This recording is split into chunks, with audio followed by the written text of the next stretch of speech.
आपण शिवणार आहोत 36 8.5चं छातीचा लांबीचा ब्लाउज अगदी सोप्या पद्धतीमध्ये।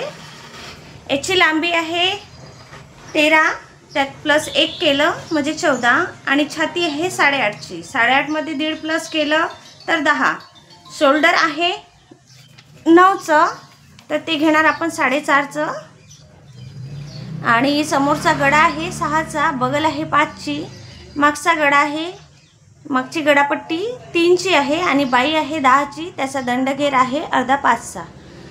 लांबी 10ची आहे तर त्यात छाती 8.5ची आहे तर त्यात प्लस 1.5 करायचं म्हणजे 10ची घ्यायची आणि लांबी 13ची आहे तर त्यात प्लस 1 करायचं म्हणजे 14ची घ्यायची।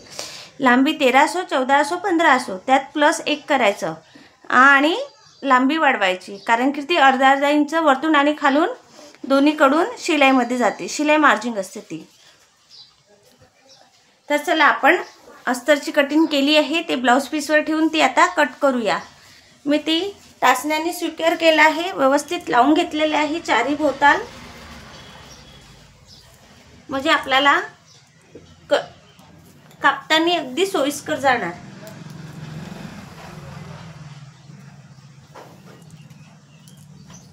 चला तर मग कटिंग करूया आपण।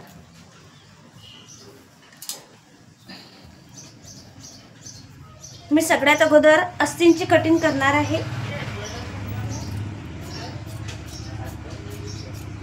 थोडं जास्त मार्जिन घेऊन कटिंग करायची, जेणेकरून आपल्याला जोडताना कपडा कमी पडणार नाही।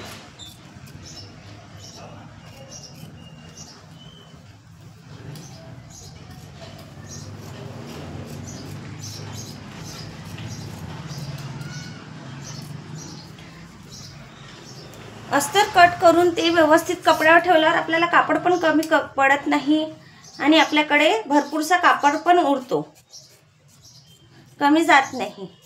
आपण 5ही पार्ट कट केलेले आहे आणि आता ते कटिंग करून राहिलो आपण। अस्तरचे पार्ट कट करून आपण ते ब्लाउज पीसवर व्यवस्थित ठेवून दिलेले आहे आणि त्याला टाचण्याने व्यवस्थित सिक्युअर केलेला आहे, म्हणजे ते हलणार नाही।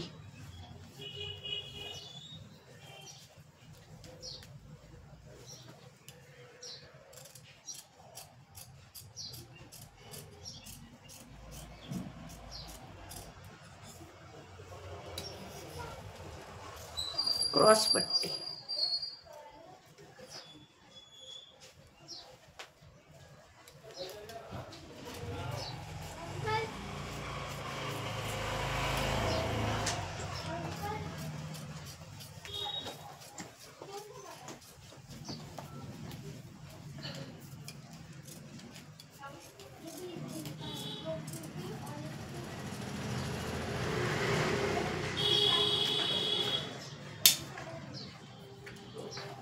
म्हणतात क्रॉस पट्टी। व्यवस्थित मदतीने कट करून घ्यायची। हा मागचा पार्ट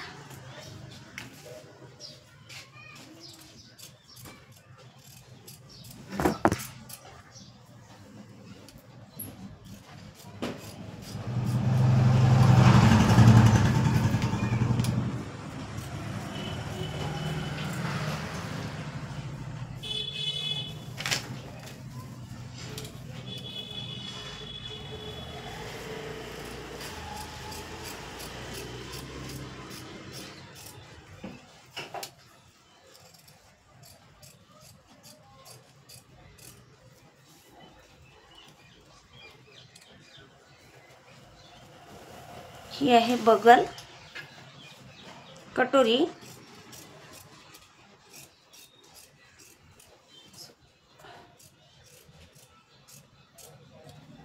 अगदी सोपी पद्धत आहे ही कटिंग करायची, जास्त वेळ पण लागत नाही।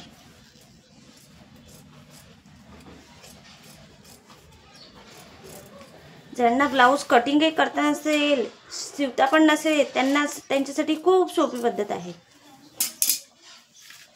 चला तर आपले 5 पार्ट कट झालेले आहे। सगळ्यात अगोदर मागचा भाग हे आपण शिवताना डिझाइन याच्यावर स्टिच करून त्याला कट करणार आहोत। ही आहे अस्तीन, ही पण आपली कट झालेली आहे.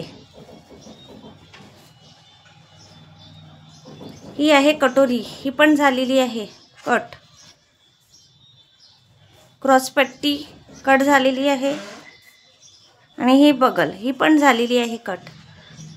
हे बघा, हालत नाही आणि काहीच नाही. आता ही डिझाईन आपण यूज करणार आहोत, तिला पण मी कट करून घेणार आहे.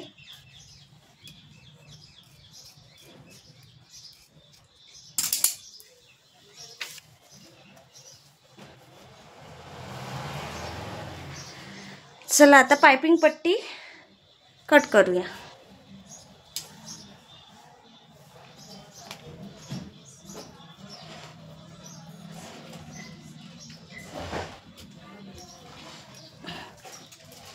पाइपिंग पट्टी ह्या नेहमी तिरकस कापायच्या असतात.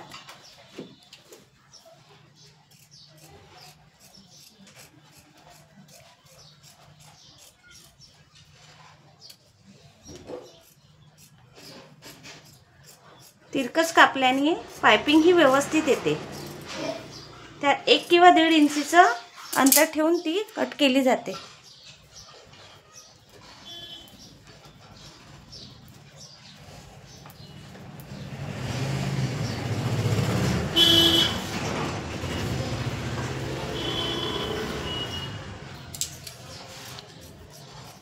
यात आपण हुक पट्टी पण कट करणार आहोत.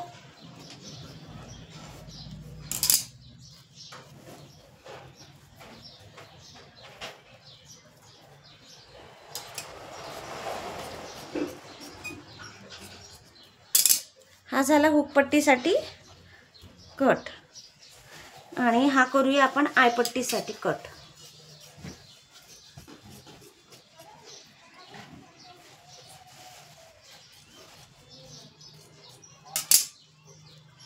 आता हे झालं आपलं पूर्ण ब्लाऊज कापून तयार, अगदी सोप्या पद्धतीमध्ये. आणि आपल्यापाशी इतका सारा कापड पण उरलेला आहे, हे बघून घ्या. चला तर आता आपण याला स्टिच करूया. समोरील भाग पुढच्या पार्टमध्ये.